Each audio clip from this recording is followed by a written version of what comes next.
Great, thank you so much. Welcome, everyone. I'm Caroline Brassard, Chairperson of the North Region SELPA Community Advisory Committee, or CAC, and we're so glad that you all can join us this evening for the second part of our two-part series on literacy. For the third year in a row, we are pleased to host a virtual roundtable discussion this evening among the 5 unified school districts that make up our Special Education Local Plan Area, or SELPA for short. Those districts are Albany, Alameda, Berkeley, Emory, and Piedmont. I would like to extend our sincerest thanks from the CAC to all of our presenters this evening and all of the teams that contributed to the presentations that we will hear this evening. I'd also like to thank our moderator for tonight, Dr. Kathy Futterman. I also want to personally thank the members of the Community Advisory Committee for your work in bringing this literacy series to fruition for the last 3 years. If we have members of the public joining for the first time, please check out the CAC webpage on the North Region SELPA website. We have compiled an extensive video library under the section titled Past Events that has a ton of valuable information and resources. Before I introduce our moderator this evening, I have a couple of housekeeping items. The first is that the chat is available and we're asking that it be used exclusively to ask questions of the panelists. It is also being provided as an accommodation for people with disabilities who require it as a form of communication. Please try and limit commentary in the chat to commenting on what you're hearing and not chat with others, as it will make it very difficult for us to pull out the questions that we want to bring forward during the Q&A portion of the presentation. It also takes attention away from the presenters. Please use the chat just to post questions to the presenters for the Q&A portion. The CAC has sent questions to each district, so each district will have 3 minutes to answer each of the questions for a total of 12 minutes per presentation. I will keep time this evening and I'll give a 2-minute warning when each district is nearing the end of their time. In the interest of time and giving each district equal time, we are presenting just the slides that we requested. The unabridged version of each district's presentation will be posted on the CAC website. Eliza No will advance the slides for us this evening, so please cue her when you're ready to move on in your presentation. And if you enjoy this presentation this evening, please consider joining the CAC as a voting member. Just for information, we currently don't have representation on the CAC from Piedmont or Emory. During this evening, a membership application will be dropped into the chat. And without further ado, I'd like to introduce tonight's moderator, Dr. Kathy Futterman. Dr. Kathy Futterman has worked in the field of special education for the last 30 years, primarily with students with language-based learning issues in a variety of public and private settings. She is an executive board member of the Reading League California as the Director of Higher Education and was a dyslexia and reading intervention curriculum specialist for the California Dyslexia Initiative at the Sacramento County Office of Education. She is currently adjunct faculty at Cal State East Bay in the departments of Educational Psychology and Teacher Education, in addition to being the district-wide Dyslexia and Literacy Education Specialist with Mount Diablo Unified School District. She has a private practice in Contra Costa County as a professional educational therapist, working directly with students and their families. Dr. Futterman, thank you so much again for agreeing to moderate tonight. I'm going to pass the mic to you. Thank you so much. My pleasure. Thank you for having me here, and thank you to everyone who is attending. We have 5 districts who are going to be presenting, and after each presentation, we will have a 5-minute question and answer for that specific presentation. The first district to present will be Emory Unified with Sasha Kirkman, who is an instructional coach for Emory Unified. And then after that will be Alameda Unified. So if Sasha wants to pull up her slides or have her slides pulled up. Does everybody know what the questions are that the districts are responding to? I can briefly summarize. The districts were asked to present about using CASP 2024 data. What percentage of third and eighth graders are meeting or exceeding state benchmarks? The second question is what ELA curriculum is used for each tier of instruction, which, if any, is aligned with a structured literacy approach? The third big question was, is your district engaging in International Dyslexia Association aligned universal screening and curriculum-based progress monitoring? And then finally, describe your ELA professional development plan for this year.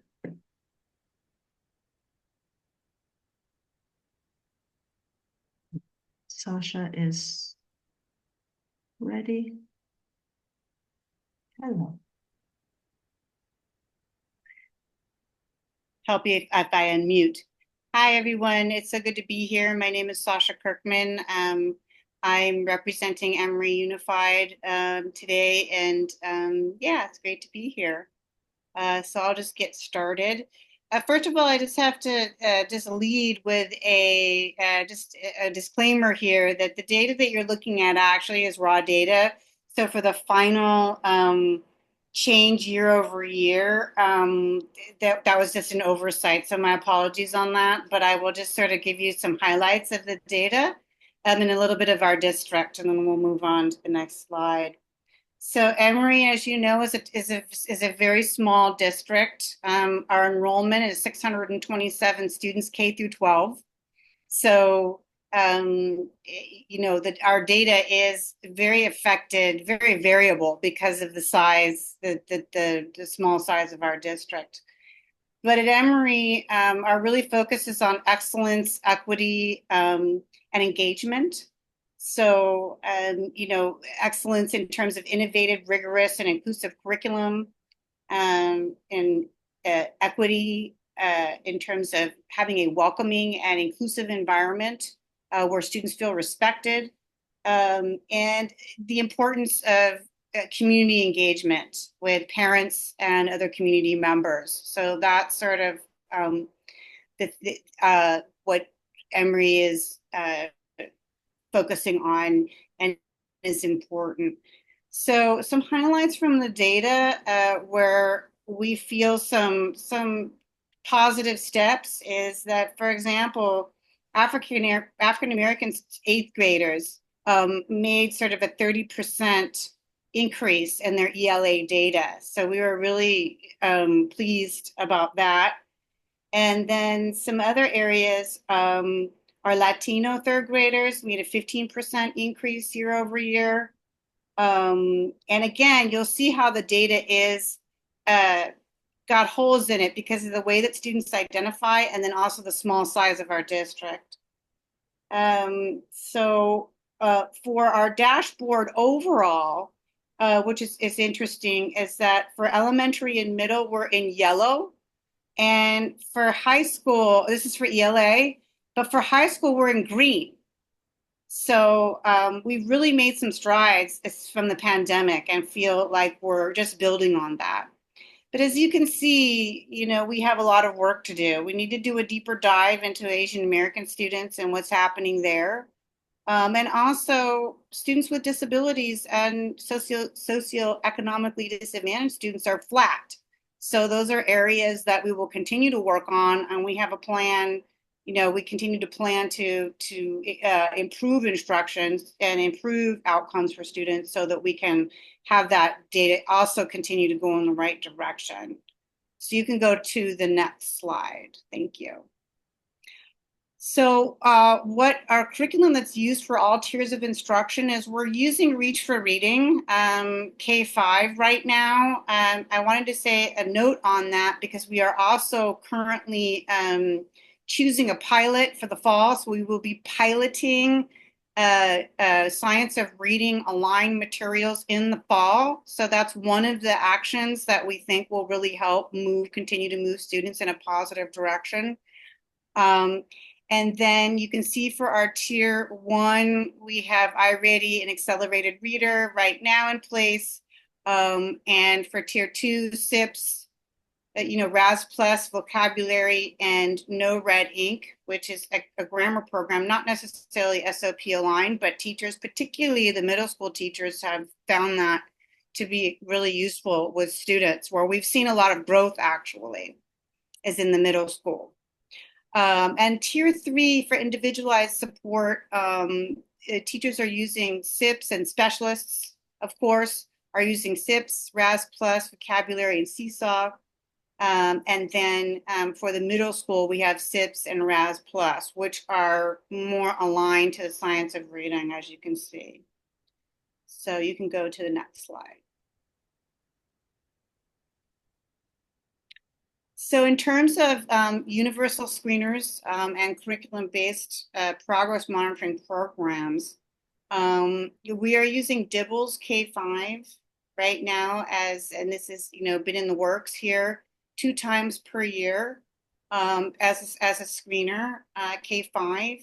And we have parent and teacher conferences twice a year where parents come to the school and receive feedback from teachers. And at the middle school, actually, there's student-led parent-teacher conferences. So in terms of our goal around engagement, this has been very effective in sharing with parents what's going on with students academically as well as socially and emotionally. So for our, we are still using Reach for Reading, and that actually should be 3.5 and not 3.8, so that's an error. But 3 times per year, and again with teacher conferences. And as we know, Reach for Reading is not aligned to, and so that's why we are looking to pilot new materials, and we really look forward to that. And again, SIPS is used 3.8 as needed, and again with data being shared. That we also have our website, which if you want to learn more about our district, it's a good place to go. We have our annual report there, which has a lot more information around how we share data and information with the community. All right, you can go to the next slide, please. So in terms of our professional development plan right now, we have a big cohort of teachers who are going to the Institute for Multisensory Education, which is the science of reading morphology, as well as special educators doing their Orton Gillingham program.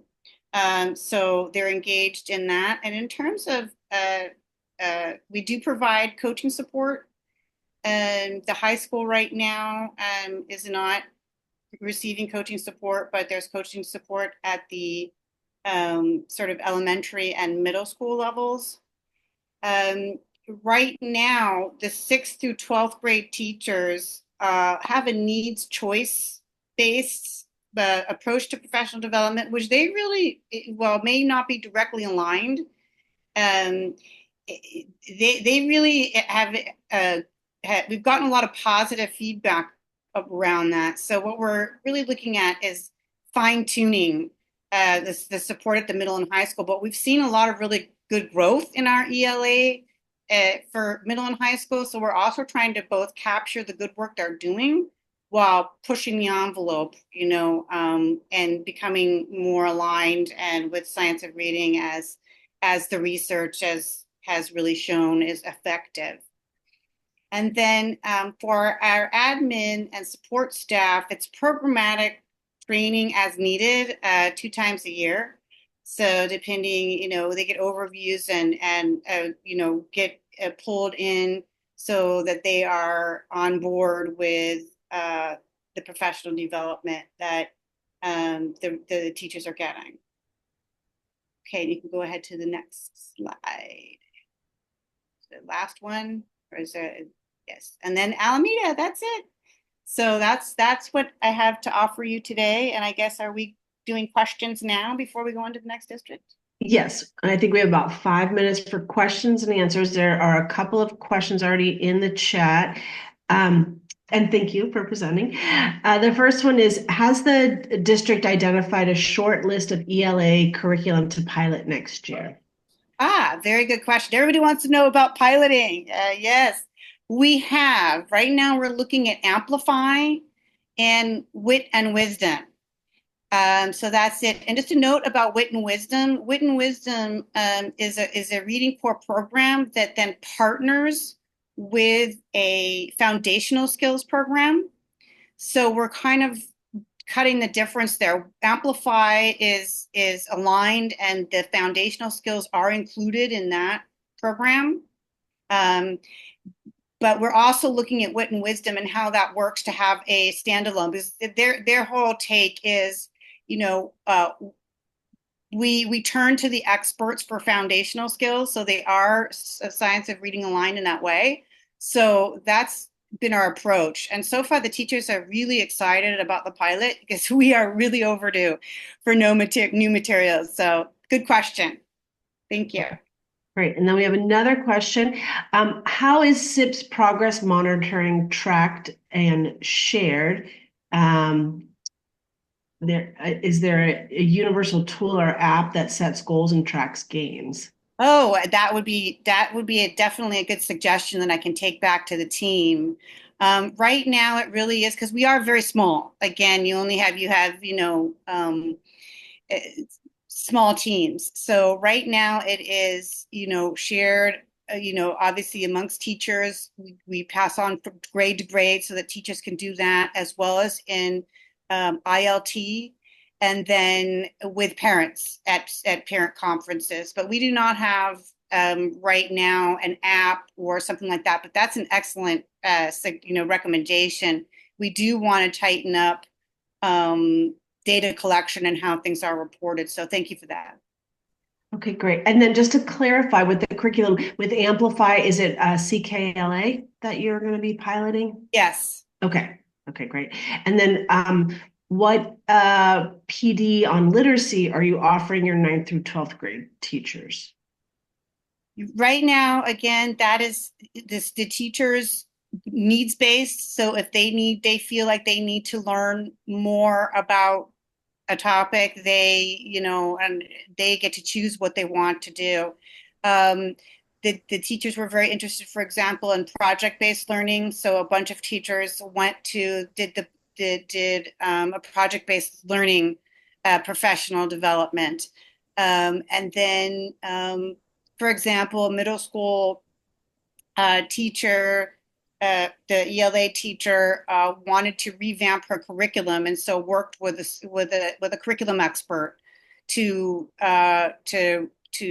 further make her curriculum more rigorous. And that's another example. So it's very tailored to their needs right now, and that's as it is. So thank you for that question. Okay, and then a couple of additional questions. Is the administration being trained in the science of reading, and are there plans for your middle and high school teachers to be trained in the science of reading as well? Yes, I think that the answer is yes. Right now we're focusing on the elementary with the new adoption, and then after that, sort of, because there's capacity in a small district too, so we have to think about that. But yes, the administrators will get science of reading training, as well as looking to expand that to the middle and the high school teachers. Yeah. But like I said, we've also gotten really good growth at our middle and in ELA. So we're trying to also look at what practices are in place so we can continue to expand that, and then what we need to do to build on it. Well, speaking of growth, could you maybe talk about, in the first slide, it looks like there was a pretty large dip with the white students in 3rd grade, and also Asian students. Do you have an explanation for that? Twofold. One, we need to investigate it further, because obviously we probably need to look deeper at those students and teachers and what the circumstances were for the learning.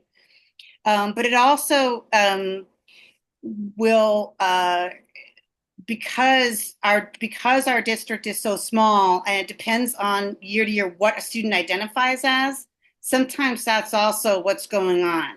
And then we lose students and we gain students. So that's also another explanation for that. But that is actually, we need to look at that much closer. Thank you for that. That's, we will look at that a lot closer, but. Okay, well, I thank you so much for presenting and answering the questions, and thank you to the people who submitted the questions. We really appreciate it. And I believe if Alameda Unified is ready, we have Kirsten Zazo, if I'm saying your last name correctly. Thank you. Thanks, Ms. Kirkman. Hi, everybody. I'm Kirsten Zazo. I'm from Alameda Unified, and I'm the Assistant Superintendent of Educational Services. Super happy to be with you all on this third session that I've been able to participate in. So thank you for having me. So we can go ahead and get started. So I want to start a little bit about our theory of action. So we are now in our third year of a strategic plan, and we are getting really focused in this next year regarding this strategic plan around a focus with TK through 3 literacy specifically. And our theory of action is if we provide early systemic access to Tier 1 reading instruction, as well as research-based targeted literacy interventions, starting in TK, and actually PK, specifically, that we will be able to ensure they are, targeted literacy interventions starting in TK, going through kindergarten and first grade, and ensure that they are culturally responsive and tailored to meet the needs of African American students, multilingual learners, and students with disabilities. Then we can address learning gaps before they widen. So our big focus is to make sure that we are meeting the needs of all of our students and really targeting before third grade. We believe that if we can do this and really put the resources in place to do this, we're going to see much better outcomes for our students. So what we're looking at right now is our third grade and our 8th grade data. Some of our negatives are actually wrong on this chart. There's actually only one place where a negative exists on this chart. So we have seen positive gains in all of our groups with the exception of our third grade 2+ racial ethnic IDs. We saw a drop of a negative 7.3%, but we saw gains in all other groups across the district with significant gains for our African American and Black students in both third grade and 8th grade. And we think this is specifically because of our targeted approach on supporting our African American students. Next slide, please. So what are we doing now? We right now are using CCC, Center for the Collaborative Classroom, being a reader, making meaning, being a writer, and inquiry by design. In our Tier 1 classrooms, we supplement with Step Up to Writing, and we also do SIPs, systematic instruction in phonological awareness, phonics and sight words, Lexia, and Core 5. And then when we get into our Tier 3, we use OG, Orton Gillingham, in small groups, along with LLI, News to You, which is unique. And then we have accessible literacy learning. So these are sort of our Tier 1 through Tier 3 interventions. However, we are also in a place where we're starting to go through an adoption. And we've started this process of actually spending a lot of time going and observing inside our Tier 1 classrooms and working with teachers. We've held focal groups at each of our schools to talk with teachers about literacy instruction. We've also been supporting with doing Shifting the Balance as part of our PLC work at the elementary levels. 2 of our schools have gone very deep in this PLC work around shifting the balance, both Love and Edison. So we are going to be piloting as well next year. Next slide. We have been doing screeners and using screeners for the past 2 years. We've been using Star Reading as our literacy screener, but now that the state has come up with new screeners, Star was not one of the screeners that were in there for our early kindergarten and first grade students. So we're right now going through an adoption process for that. But we will still be using STAR for our older grades, so grades 3 through 12. The way that we use STAR is we give it 3 times a year, and we also give families access to the caregiver reports that come out for STAR, and we discuss at report cards and conferences. We also use CCC, set placement tests, for writing assessments. That happens 1 time a year. Writing assessments are 3 times a year, and we do discuss these at both report cards and conferences. And we've been using SIPs in our RTI blocks. So this is our 2nd year of having common RTI blocks, literacy blocks. And so we are using SIPs as our main tier 2 intervention. Next slide. All right, professional development. What is happening? So many things. So for K-5, we have been doing professional learning with Shifting the Balance, SIPs, Inquire by Design. Our big push is to be working with Dr. Shiraki Hawley on culturally and linguistically responsive pedagogy. So we've had 3 of our schools go through it this year. The rest of our elementary schools will be going with Shiraki Hawley next year. We also have been offering quite a bit during our summer PD and our before school PD. Next year, all PD, we will offer Shifting the Balance before school to all of our teachers. Our teachers that are piloting our ELA curriculum that's going to be considered for adoption are going to be receiving PD from the vendors, but we're also going to be supplementing it specifically with Shifting the Balance so that they're looking through that lens as we're doing the adoption.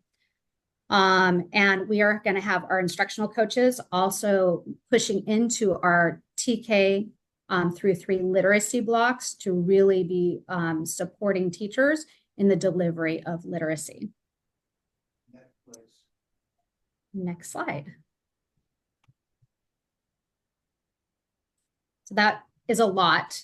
And I tried to only highlight the top so that I could use time for questions, because I'm sure we have some good questions in there. Yes, thank you so much for sharing. Let's see. We have the first question is, what a big jump for African American students. What precisely are the resources you have you aligned toward addressing the achievement gap there? So we've been using there's a few things that have happened in our district in the past 3 years that I think have lended itself to really supporting this. One is the passing of collaboration and having PLCs functioning at all schools, using a master schedule to support literacy blocks and RTI blocks behind the literacy, really getting clear on a menu of service that's consistent and supported across the district. And then on top of that, having an expectation that all school sites through their SIPSA plan are focusing on their African American students. And what that means is that we have a focal student approach, that teachers have their focal students, they're looking at the data, they're meeting with families ahead of the time, doing hopes and dream conferences, developing relationships. It's still not where it needs to be. So let me be very clear. When I look at those numbers, it's still not okay for me, that we have to increase the access and we have to give the opportunity, and that's the onus is on us to do that work. But I think that the more time that we spend with doing focal student approaches and helping teachers with the tools to be culturally responsive, the better outcomes we're going to see for students. So very targeted approach and an unapologetic approach to centering African American students. Thank you. This question, I didn't see LLI on your, but it said are LLI and ALL, I'm not sure what they're referring to, not science of reading aligned.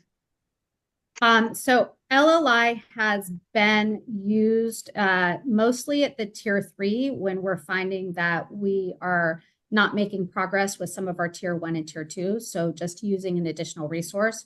As we go through the adoption, we're going to try very, very hard to be aligned to what our adoption is on tier 1, tier 2, and tier 3. Oh, so you're using LLI in tier 3?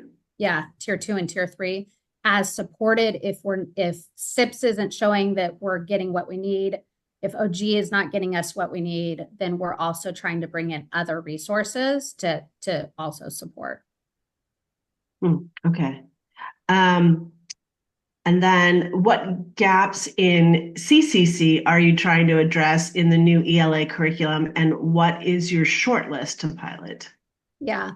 So, obviously, we know that one of the big gaps with CCC is that they do not have a strong phonics and phonemic awareness in the early grades. And that is one of the things that we've tried with supplemental materials to support with. So that's one of the things that we're looking heavily at.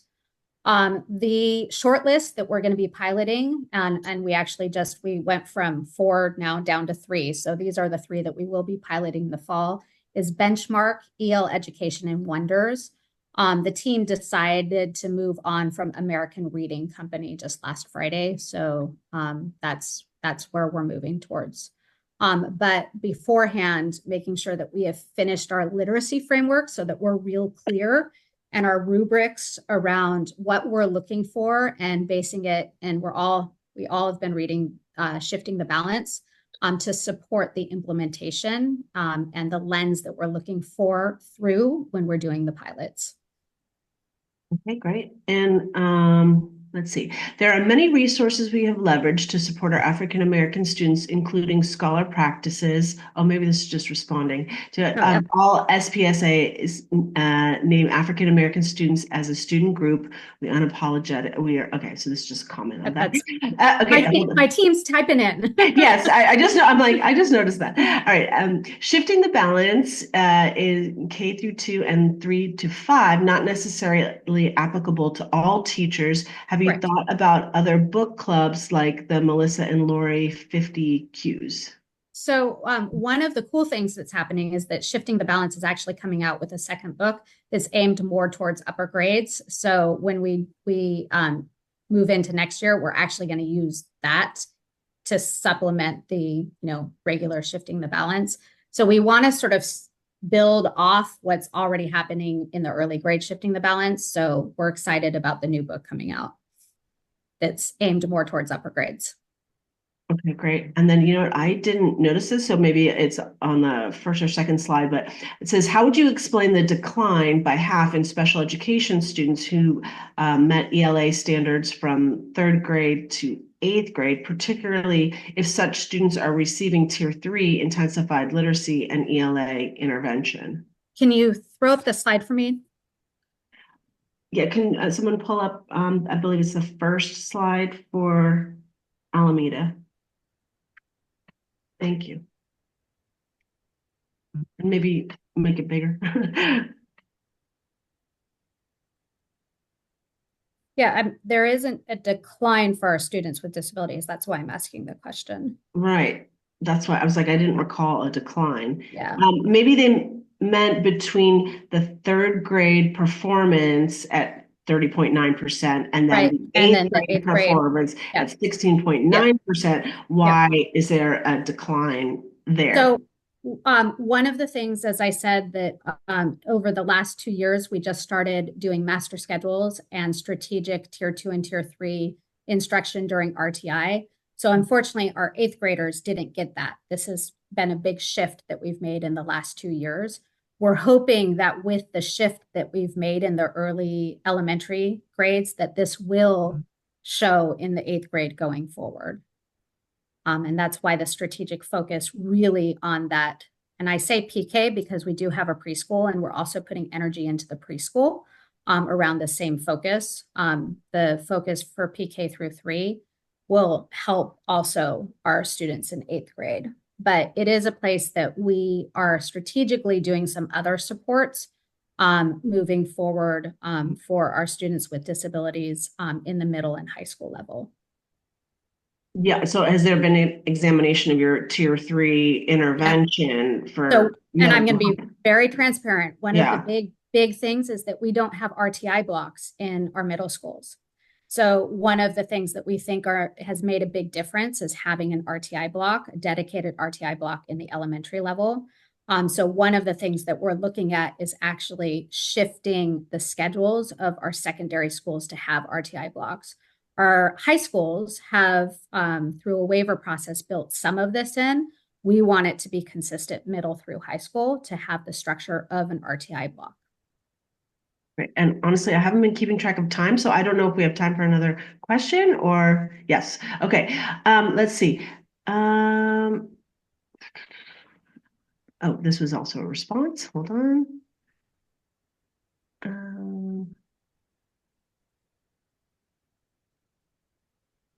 Yeah, I think that might be the last of the questions.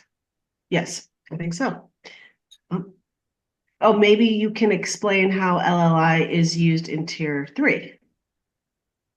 So I can probably I have somebody on here who can explain better how LLI is, and she's actually the one who's been supporting this. So I'm going to turn it over to Chandani, who can talk about LLI. Hi, everybody. Yeah, so we use LLI as a supplement for our tier 3. We have Orton Gillingham that in elementary, all our case managers are trained in. Many that teach English in our middle and high school have been trained in the morphology part. So then we use LLI to bring in more comprehension and word work. So it's used in a supportive way using the methodology and the systems that are in the Orton Gillingham morphology teaching. So, and I do have to say, LLI does have word work in it and writing in it, and we just break it out so that the support we give our teachers to teach the program is sufficient to, and not even sufficient, it's good, and it involves all the morphology and the word work, and if they need phonics and phonemes, that happens as well. Does that answer that question for? It does, but I have a follow-up question. So for tier 3, you would expect the most intensive work at the foundational reading skills level, which would have a huge focus on phonological and phonemic awareness, as well as decoding and spelling. That is not ever going to be evident in IMSE, the morphology unit. So I'm just curious as to when and how your special education teachers who are supposed to be doing the most intensive work at that level, what's the curriculum that they have access to and the training. And then, as you know, the LLI is part of Lucy Calkin's approach, which has been debunked and not proven not effective, especially for our students with dyslexia and struggling readers. Right. So let me clarify what I said about Orton Gillingham. So our teachers that are case managers in elementary, Orton Gillingham or the IMSE has 2 different levels that they use. One is the comprehensive, which focuses the 5 days focus on early reading skills. And then the morphology has a 5-day training where the first day or day and a half is on early reading skills and the rest of the week is on morphology and roots. And so either training will give you some word work or some phonics and phoneme work. Our elementary teachers, which is where we see most of the early foundational reading gaps, right? And so they all do go to the foundational training. And then our secondary teachers, some of them have actually been sent to both trainings because our secondary teachers, as we've noticed, is not a lot of secondary teachers, and Kirsten, correct me, I mean, please, but the teaching of reading is not something that is really expected, I would say, in secondary, or isn't as I'm looking at you, Kirsten, isn't as focused, right? They focus on the general ed curriculum, and we want to focus on what we can do to provide our support for kids to read, because if they don't know how to read, then they can't learn. So the Orton Gillingham training that we send them to, if it's the comprehensive, which, like I said, we have sent a few of our middle school teachers to both trainings, then they work all the way down to the comprehensive level, which is the phonics and phoneme work. And then they go into the morphology. So when we tie in the LLI, and I do understand everything you're saying about LLI, I think the gaps in LLI that even Lucy Calkins and has put out there, and the FMP, the gaps in it can be filled if you're using the systems and the methodology that is within the Orton-Gillingham method. So what we do is really it's to support the comprehension end of our reading, because Orton-Gillingham does not provide a lot of readers for comprehension, and the readers involved in LLI are very strong. And so we use the methods that we're using with Orton-Gillingham, the phonemes, the phonics, the morphology, the breaking apart the words, and finding the roots and finding the common roots and really playing with the words to help us move forward in real quality, engaging text. So it's a mesh of the two. I do agree. We just use one and not the other. Kirsten, I'll be quiet. Then it can be, there can be some voids. Okay, I'm stopping. And I think Caroline needs us to move on. So thank you for being so comprehensive, Chandani. I appreciate it. So I'm taking it, we need to move on to Albany. The next presenter is thank you so much, Alameda, Kristen and Chandani. And then we have the superintendent, Sarah Stone from Albany Unified, and the senior director of professional development and assessment, Michelle Sinclair. Hi there. I'm gonna start off here by saying thanks for having us. This is my second year coming, so it's exciting to be here again. I'm gonna start off by giving you our background, and then Superintendent Stone is new to our district. We're excited to have her because she's done work in literacy in other districts. So we've got a lot to do that's coming up, but I'll start with what we've got going right now. So you can skip to the next slide. Okay, I divided the data between third grade and eighth grade. So one page of third, one page of eighth. It just made it easier for me, and I could put a graph in so you could see it visually as well. I also grouped our Black African American students in third through fifth rather than just third, because we had too few students, and I really wanted to represent our data because sometimes that can get lost because of the low numbers. So what we see in our data is that our scores decreased for our all student group, all third grade student group, our white students, and our socioeconomically disadvantaged. And then you see even more of a significant decrease with our Latino students with disabilities and multilingual learners. But the successes, we did see our Black African American student scores increase, and we're really happy about that. And then I think some things to consider here is just that the third grade are not the same third grade cohort, right? So it's an important factor here is that these are different groups of kids each year. And some of our groups are very small. So you see, especially with our eighth grade, I'll show you in the next slide, you see a lot of fluctuation from year to year, which I think has to do with those two elements, the smaller populations and then the different cohorts. But yeah, I think that's about all I have to say on this slide. The eighth graders here, again, this is where you're seeing a lot of fluctuation. You'll see up, and then you'll see down, and then you'll see back up. So we're seeing a lot of variation here, but overall, our eighth grade students tend to perform at a higher percentages of meeting or exceeding standard than our younger students, which I think is kind of interesting. Again, I grouped sixth through eighth grade for the number side so that they could be represented because the population was too small. Again, we saw an increase for our Black African American students. It's a big celebration for us. Yeah, where's that? Yeah, I think that's about it for here for this slide. Okay, so what curriculum is used? We haven't made much change. We've been through a lot of district changes in the past year, since our superintendent passed away.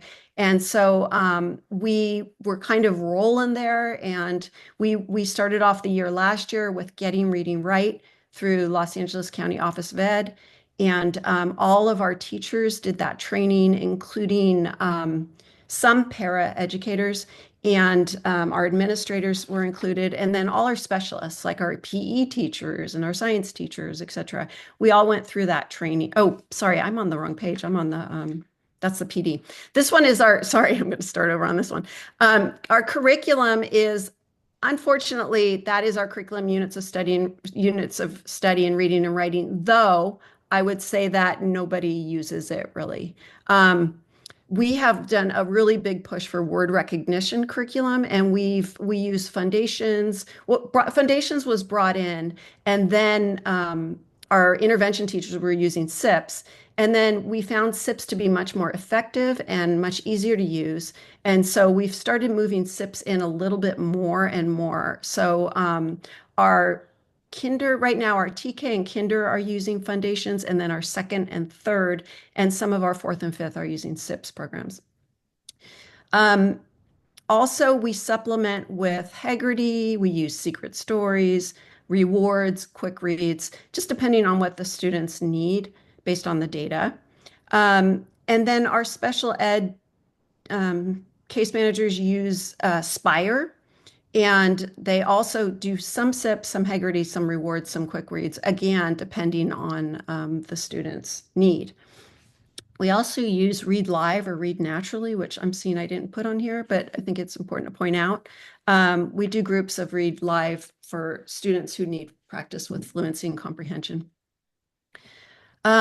Most of those are science of reading aligned, as you can see, except for, of course, units of study. One thing I'll say about the curriculum, we too are going to be doing a curriculum adoption committee, and that's coming up. So we're going to kick that off this year and then bring that through next year. And then for middle school is still using their textbooks or texts from a approved reading list. Though they're very curious about science of reading. And so some of our teachers, the good thing about Getting Reading Right is that we were able to get videos from our training last year. And so when we have a new teacher who comes in, I can just give them all the trainings, and we pay them to watch the trainings in the summer before they start. And that can catch them up. And then our middle school teachers, some of them have reached out and have done the training as well.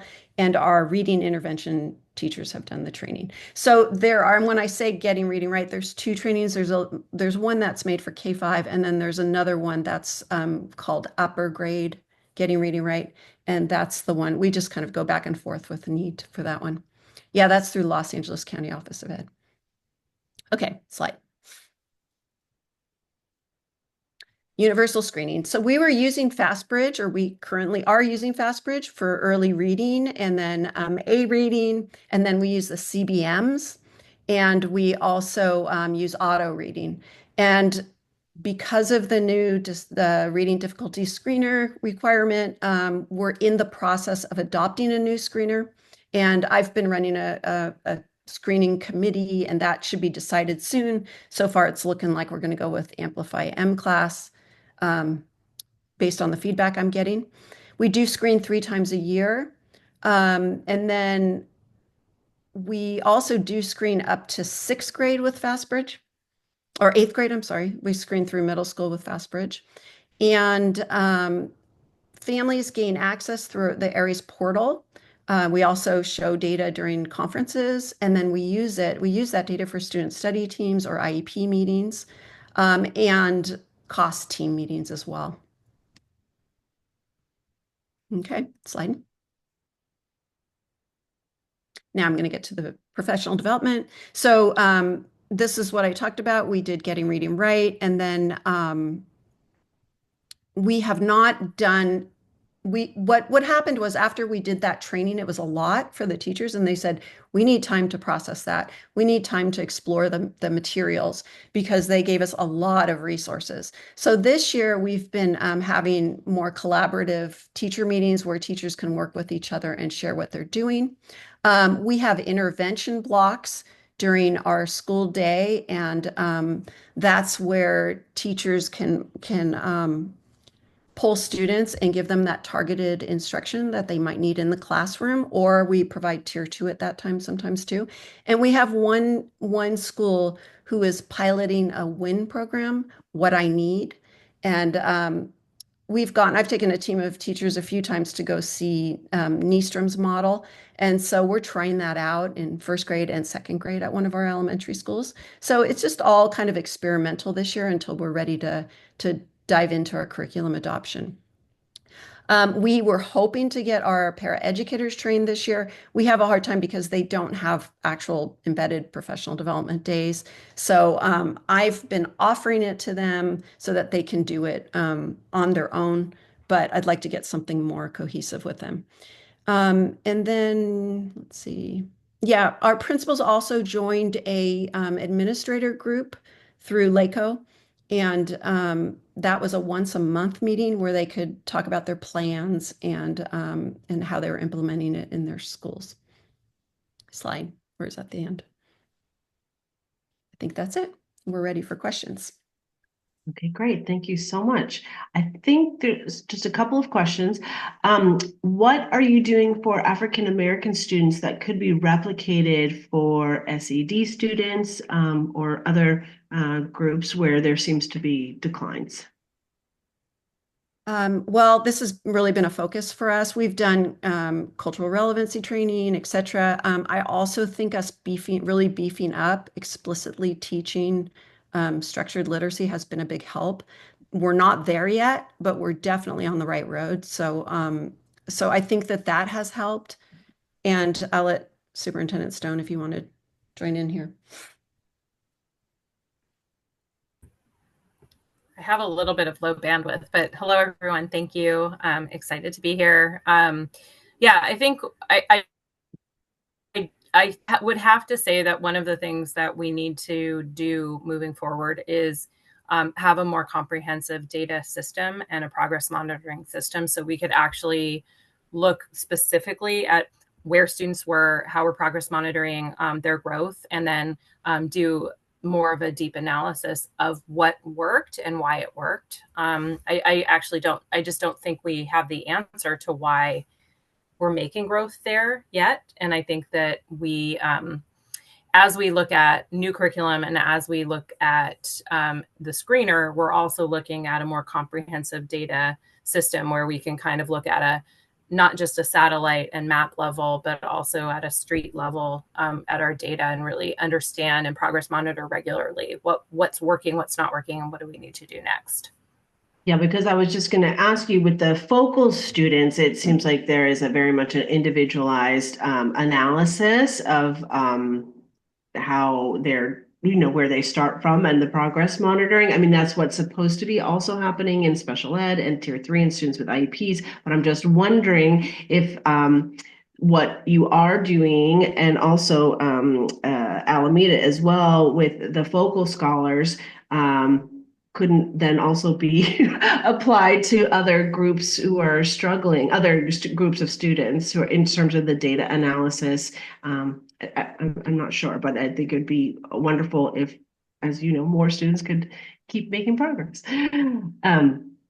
Okay, and then another question here is, did all of your secondary teachers do the LA COE Getting Reading Right? I think you might have asked. No, our secondary did not. It was some middle school teachers viewed the videos that I had, but they did not attend. And then there were our reading intervention teachers at middle school did attend a LACO upper grade.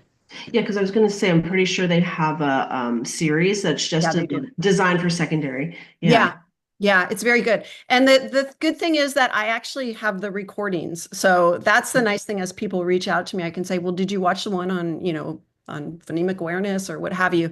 And so it's that's been really helpful.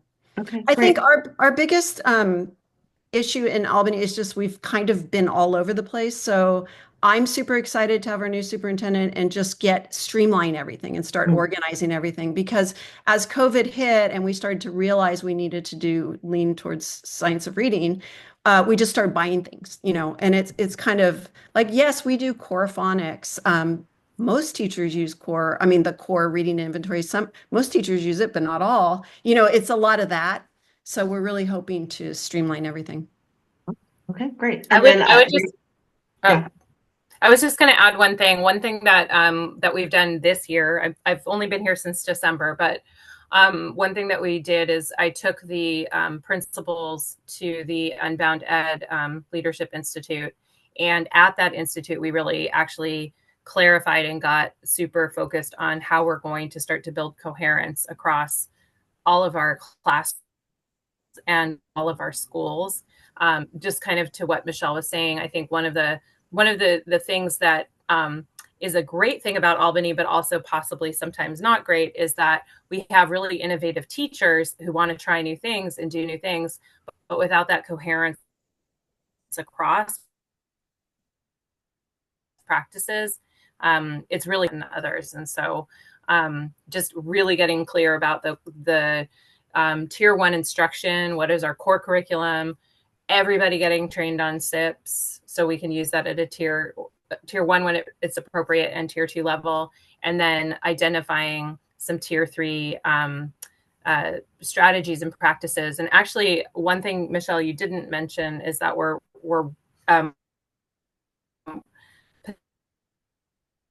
actually going to be in a pilot for some of this for the sixth and seventh graders, just in terms of what would that coherent tier two program look like. So we're at the beginning of, I think, the work, but we're going to be moving forward rather quickly. And one of the things I think that we have that's amazing is we do have the foundation of our teachers ready and wanting to move forward with the science of reading. Well, that is not great. Yeah. Cool. Yeah, and we're addressing. We need to. Sorry, Sarah, you're going in and out. The study that we're trying to participate, or we're submitting our application for, is called STARI, in case anybody's interested in it. STARI. Okay, great. Thank you so much for sharing all that. Our next presenter is from Piedmont Unified, Ariel Dolowich, Assistant Superintendent of Educational Services. And if I mispronounced your name, please correct me.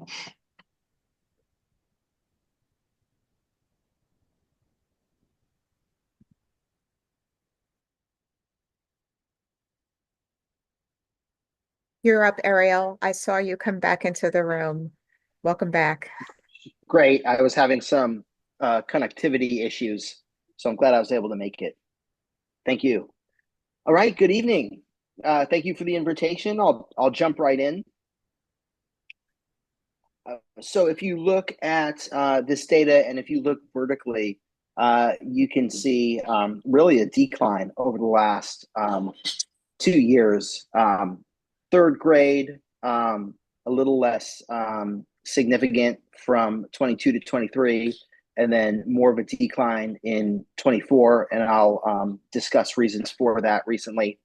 And then eighth grade, a little bit more substantial from 22 to 24, on aggregate, about a 12% decline in eighth grade. So I'll speak to both of those momentarily. So if we go to the next slide, you'll see data for both third and eighth graders disaggregated by race and ethnicity. And if we're looking at this horizontally, you can see with, for instance, our Asian American students, there was an increase. A number of other demographics plateaued generally. And then you can see others that declined and fluctuated, Hispanic, Latino, and then for eighth graders specifically increased for Hispanic, Latino. And so some of this, when we drill down, we've been having regular meetings with our principals for specific grade levels. Third grade specifically, we denoted an issue with chronic absenteeism at one of our 3 schools, which disproportionately affected our overall achievement data. Another way of saying it, when looking at individual schools, there was improvement with ethnicities, but one school in particular had an inverse effect on the overall data. And then there has been some, I think, just maintaining with our socioeconomically disadvantaged at the 3rd grade level, and then improvement of our socioeconomically disadvantaged at the 8th grade level from 22 to 24. For one of the first times ever in the history of Piedmont, the majority of our elementary student population is majority non-white.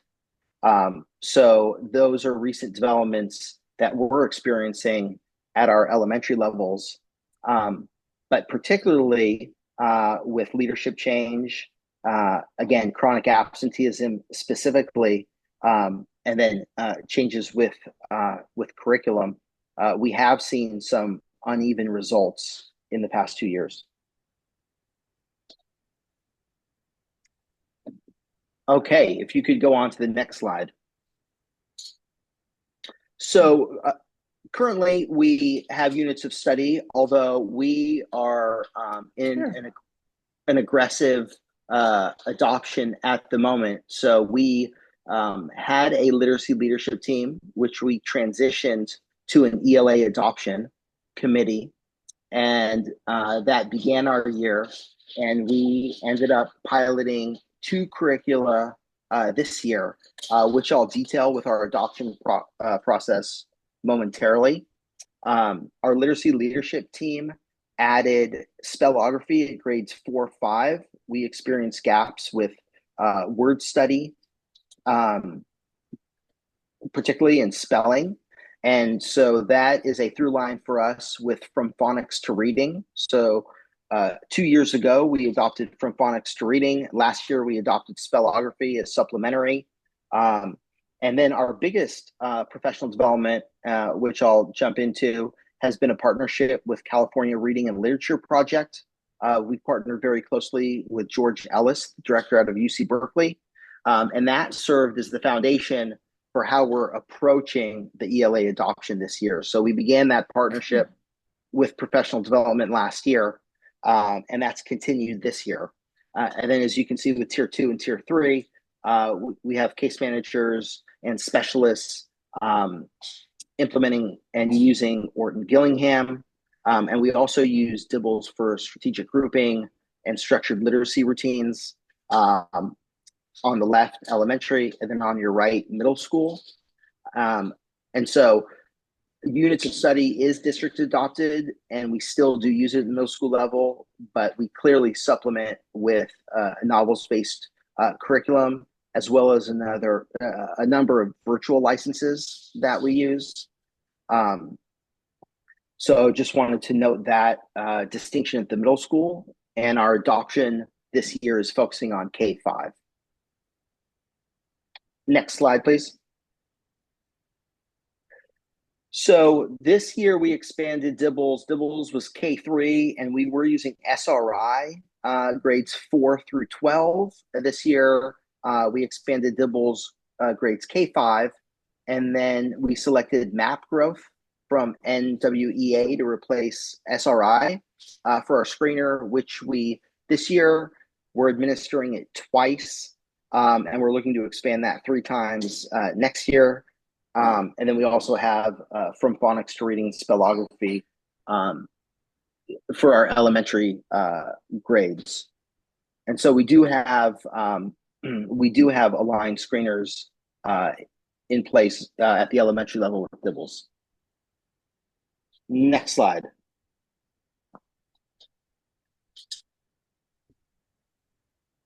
No. Why do they all not know where they are in their presentation? So they think you have enough. Yes, I had a few more slides for the full edition, which detailed the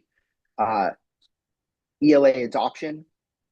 And here are some of them. So for our professional development, the primary focus has been on the partnership with UC Berkeley with the California Reading and Literature Project. And then our specialists do receive some additional support and trainings. But if you go to the next slide, it will show some of the overview of our trainings with phonemic awareness and morphology and phonics, but that may not be in this abbreviated version.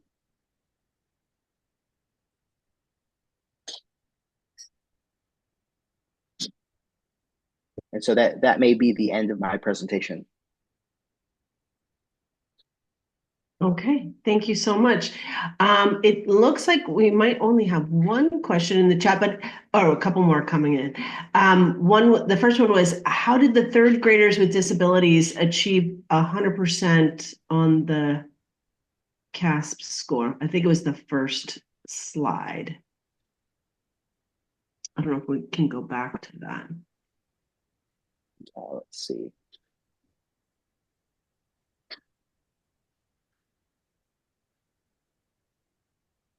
And that was last year in 2023.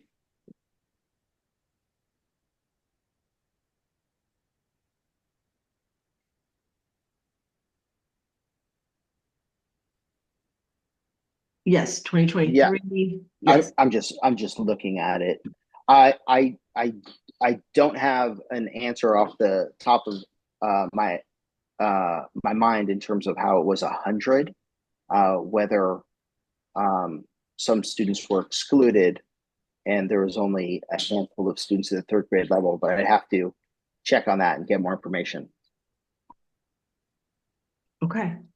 Well, yeah, and yeah, so also the scores of the students with disabilities, there's no point anything afterwards, or just even numbers. So I'd just be curious to know a little more information about that.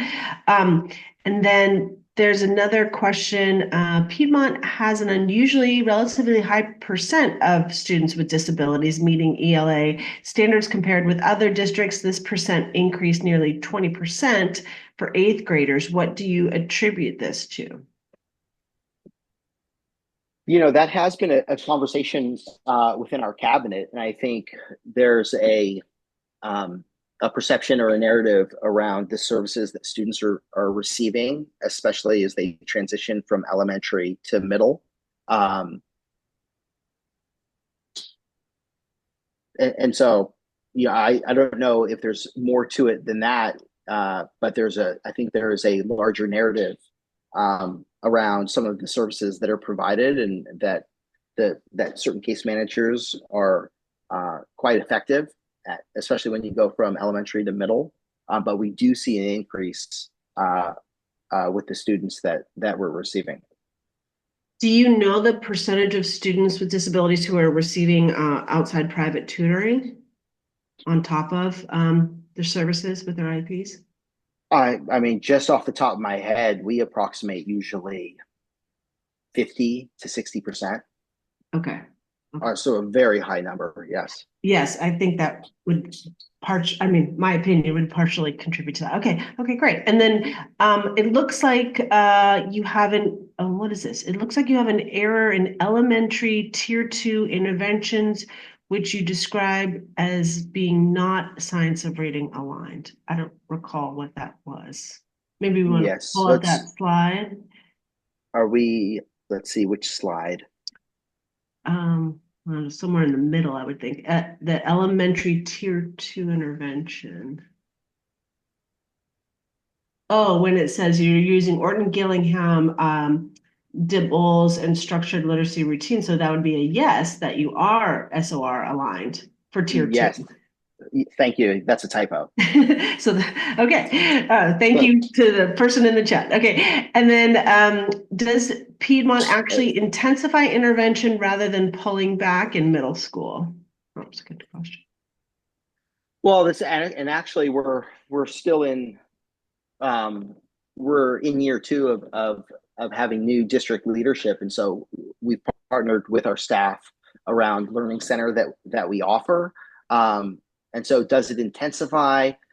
Part of the conversation has been to the detriment of the electives that are offered our students with disabilities in the middle school, and so we're looking to resolve that and have some creative ways where there's creative push in, pull out, but that electives are still being offered for all of our students. That's a need for us. Okay, great. And then I think this probably will be the final question unless someone pulls up another one. What exactly is Piedmont completing with CRLP through UC Berkeley? What is the end goal of the collaboration? In other words, what do you want to change or have changed? That's great. So we used it as a platform, as a springboard for the lens with the selection of the pilot materials. So we're piloting Benchmark Advance and Fish Tank Learning. Benchmark Advance comprehensive, Fish Tank Learning knowledge base. We would look to keep from phonics to reading and spellography and pair it with that. But we used it. There are 6 different modules. Everything from using student data to inform strategic grouping and our structured literacy routines, and then the TK through 2 level, because we have two separate cohorts, a TK2 and a 3-5, really looking at foundational gaps that units of study missed. And so what is it in the curriculum? And then from a pedagogical standpoint, how are we looking forward to delivering it once we have an exciting new curriculum in our hands? Okay, excellent. Okay, thank you. I don't think there's any other questions. So thank you so much. And we are going to move on to our last and final presenter, which is Berkeley Unified. I'm not sure if it's who all will be presenting, if it's Superintendent Anikia Ford Morthel or Associate Superintendent Jill Hugendick. Good evening, everybody. I'm Jill Hogendijk. I'm the Associate Superintendent for the Educational Services Department in BUSD. I will be presenting this evening. So this is our 3rd appearance here at this event. So definitely appreciate the invitation and just the documentation of the journey that we have been on in BUSD. You can go to the next slide. Before we present, we always like to ground our work and our district's mission that we enable and inspire our diverse student body to achieve academic excellence and make positive contributions to the world. And if you just click 4 times, our 4 E's will come up next. And I feel like this is a good bookend to our first presenter because we also have the E's of excellence, equity, and engagement with a 4th on enrichment and BUSD. And all of these components are really critical to our work with literacy and reading. So, we are Berkeley, so I did color outside the lines, but so if you click 4 times, you'll see the 4. I'll remember to take off animation for another public appearance. We do color outside the lines, so I have our data represented on slides that we have shared publicly at our board meeting, but added a little box here for our 3rd grade data. So BUSD did see some gains between the 22-23 school year and the 23-24 school year, although it was relatively flat at the 3rd grade. So you can see that there. And on the next slide, our 8th grade scores, interestingly, all grades in the primary grades went up, except for 3rd grade. And so we'll see that similar pattern here with 8th grade. So again, our BUSD growth was about 3%. Back one more slide for the 8th grade. There you go. but it decreased in our 8th grade. As we came into the new school year, that's the 24-25 school year, we had launched what we're calling our 3x5 target. That's on the next slide, because we really are looking at, with the advent of our new LCAP, 3% growth for all of our student groups with an accelerated target of 5% across our focal groups. So that's the target that you'll see on the next slide.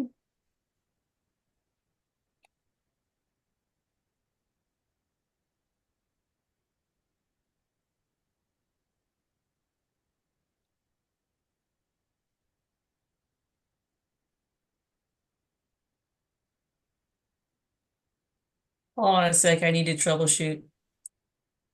Yes.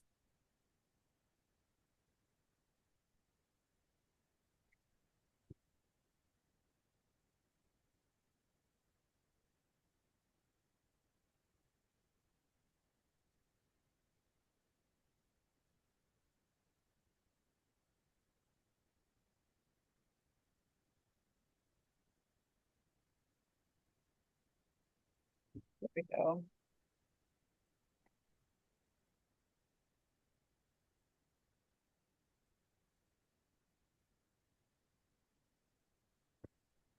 Okay, that's the 3x5 target.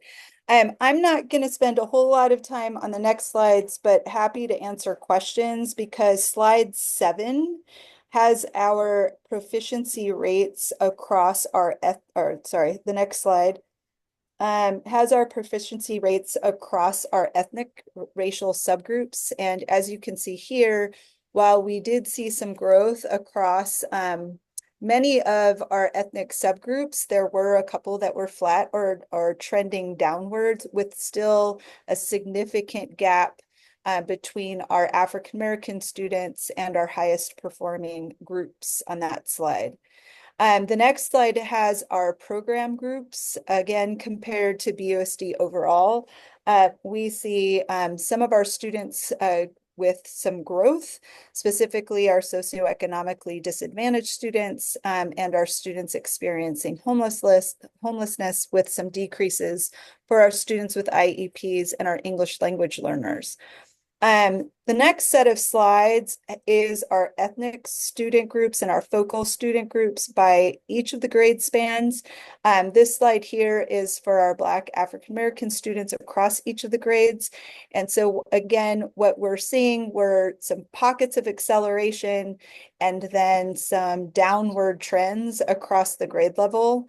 The next slide has our Hispanic Latino, then followed by our students with IEPs, our socioeconomically disadvantaged students, our multilingual language learners, specifically our Hispanic multilingual language learners. We do have a Latinx resolution in BUSD that calls on us to track this particular student group. And then finally, our students experiencing housing insecurity. So one more slide. So definitely some variation, which is something that we have been looking into to better understand that variation, because as we approach our literacy work from a continuous improvement mindset, we want to narrow that variance across the grade levels. As we came into the school year, some of the work that we had done last spring to launch a curriculum adoption committee included the creation of a literacy instructional vision, which you see here. We do believe in Berkeley that literacy is a fundamental human right, and there are critical components that we want to see in our literacy work that you see outlined here in the graphic on the left-hand side. Cultural relevance and joy, rigor and knowledge building, universal access, and purposeful skills. On the next slide, this is one that we had shared last year when we were with you, but our focus really has been on strengthening our literacy system and recognizing that that system requires 3 key components. One is the infrastructure through collaboration and professional learning communities and valid and reliable assessments. We know that we had to focus on capacity again through professional learning and instructional coaching and support. And then finally, our instructional resources, which include both time allocated to instruction, but also a curriculum that was aligned to the science of reading. Last year, the next slide, our focus was really in 3 specific areas to build capacity for our educators. We had provided a year-long foundational reading professional development through the core learning organization. Our elementary teachers all participated in about 22 hours of the core reading academy. Our middle school teachers completed the 2-day academy, which really had a primary focus on vocabulary. Coming out of the 23-24 school year, about 95 of our site-based specialists. So in Berkeley, we're fortunate to have literacy TSAs, RTI TSAs, ELD TSAs, and our case managers at our school site. So we trained about 95 of them in the Orton Gillingham program. And we had about 300 students who were receiving OG instruction as part of their Tier 2 supports. We also worked to strengthen our assessment and progress monitoring infrastructure. And really, this was around building systems to document and monitor the progress of our students who were receiving special reading instruction using our DIBELS and STAR assessments and the EduClimber platform. And we were also working to attend to the curriculum resources. So I don't know if there was strategy in the lineup tonight, but we launched our K-5 language arts adoption process last spring. And we have worked to complete 2 pilot cycles this year. And at our board meeting last week, we made a recommendation that will go to the board for approval at our April 9th board meeting. All right, so the next slide. So this was around what ELA curriculum was being used in the 23-24 school year. So we did have TCRWP units of study as part of our Tier 1 instruction that was being supplemented by Fast Track and then Wilson and Orton Gillingham for Tier 2 and Tier 3. Our middle schools use inquiry by design, and then some of the constructing meaning work with core. Read 180 and Lexi as Tier 2, although we made a shift and did a mini cycle on that intervention to launch rewards in our intervention classes at the beginning of this year. On the next slide, you can see what we're using for our universal screeners, which is DIBELS K2. We're using STAR in grades 3 through 9. We are using DIBELS to progress monitor our students, or this was last year, students K8, and then using the core assessments as part of our diagnostic assessments with communication home to families 3 times a year, although have been learning from some of our families that communication consistency can definitely be improved. And then we have also been communicating that information, STAR and DIBELS, specifically for any student with an IEP who has challenges in reading, now has a goal using STAR or DIBELS on their IEP. In terms of the professional development that we've been doing this year, if you go to the next slide, again, in these categories of building capacity of our educators, strengthening assessment, and tending to curriculum resources, we have continued to train our site-based specialists in Orton Gillingham. We've also done a lot of professional development this year to strengthen our assessment and progress monitoring infrastructure. We have a whole diagnostic plan that is available on the district's website. If you want to take a look at that grade. Sorry to interrupt, but I believe that is time because to make sure we have time for questions. All right, so there was some note that the templates for the slides were not exactly used from Berkeley Unified. And so some people had some difficulty following along with the data and information presented. Says, can you please describe the PD that middle school teachers, not just intervention teachers? Oh, sorry, that's an old one. Hold on. Well, Yeah, our middle school teachers did get the core training, and that was all of our content folks. So it wasn't just the intervention.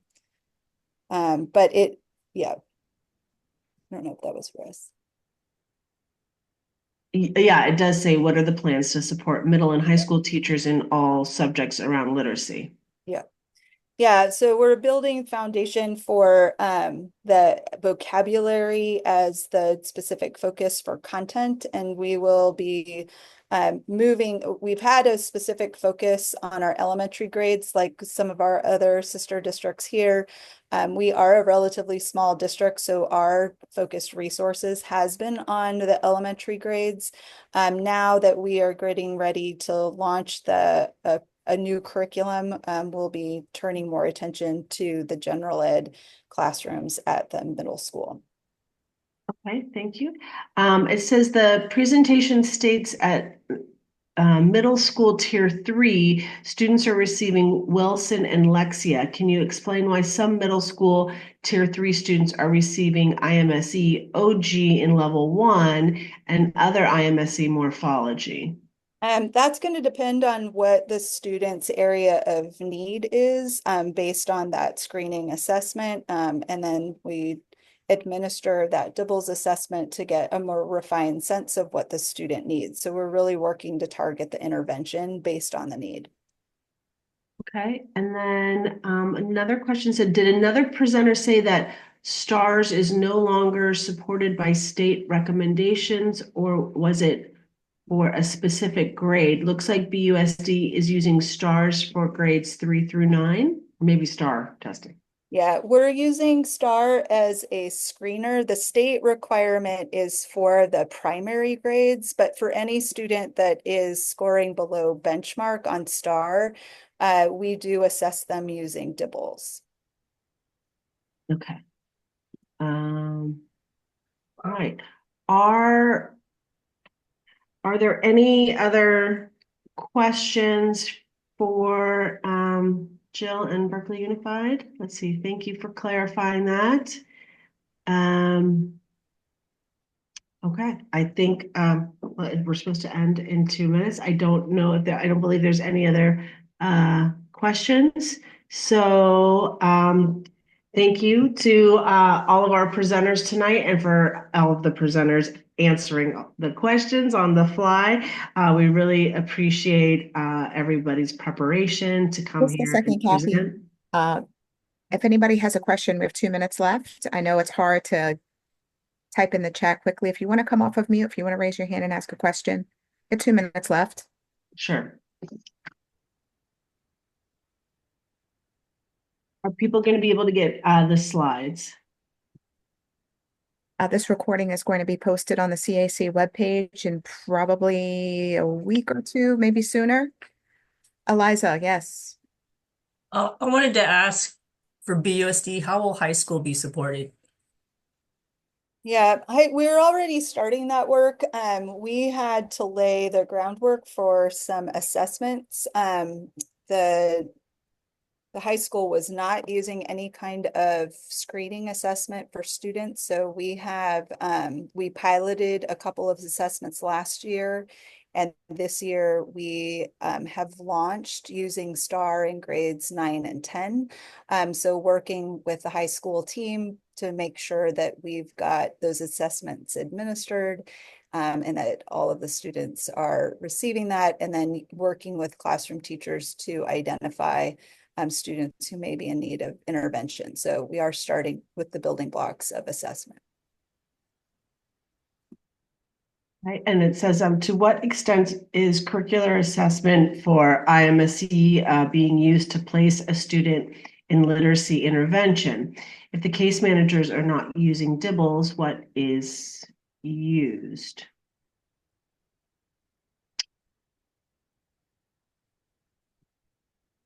We are using Dibbles. I don't know about the other districts. For middle school. Another question, how will African American students be supported? And what are the steps to improve their data?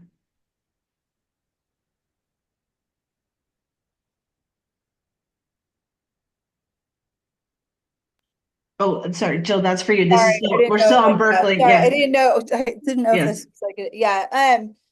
African American students are definitely one of our focal student groups. So we have our eyes on an accelerated target. We recognize that there are still some significant gaps to accelerate that break. We also recognize that a strong tier 1 instruction is what's needed to help build that program for our students. And I think that, again, back to our literacy infrastructure, using building that foundation for using assessments, being able to identify what area of need the student needs to work on, and then appropriately assigning them to intervention. One of the things that we're working on now is how do we ensure and hold ourselves accountable to the progress monitoring? So any student who has been identified for tier 2 intervention, we're looking at progress monitoring every 3 weeks. If they are in tier 3, that's happening weekly. But we're working to build our muscle around that frequency of intervention, and then we need to start looking at, for those students who've been assigned to intervention, how often are they getting it? Because similar to what I think Piedmont was talking about, we also have recognized that we've got some challenges in attendance and chronic absenteeism that we need to attend to in order to ensure that students are there to get the interventions that we're applying. We are seeing some good acceleration in the STAR data in particular for some of our focal student groups. So we're hoping that that will then manifest itself in the CASP testing this spring. And with that, we're a little bit over time. So I want to thank our participants again. Thank you to our representatives from our 5-member districts for presenting this evening. Really appreciate, particularly those of you that used the template that we sent you to make the data easy to follow across districts. It was really, really helpful. And thank you everyone for participating this evening and listening to this presentation. Really appreciate you. Again, one more time, if you enjoyed what you heard tonight, please do consider participating in the Community Advisory Committee as a voting member. I don't think we had a chance to post the membership application, but you can reach out to the Advocacy Subcommittee for that information. All of the information is on the CAC webpage as part of the North Region SELPA website. Again, thank you so much for your time this evening. Really appreciate Thank you, you. everyone. Good night, Thank you everybody. so much.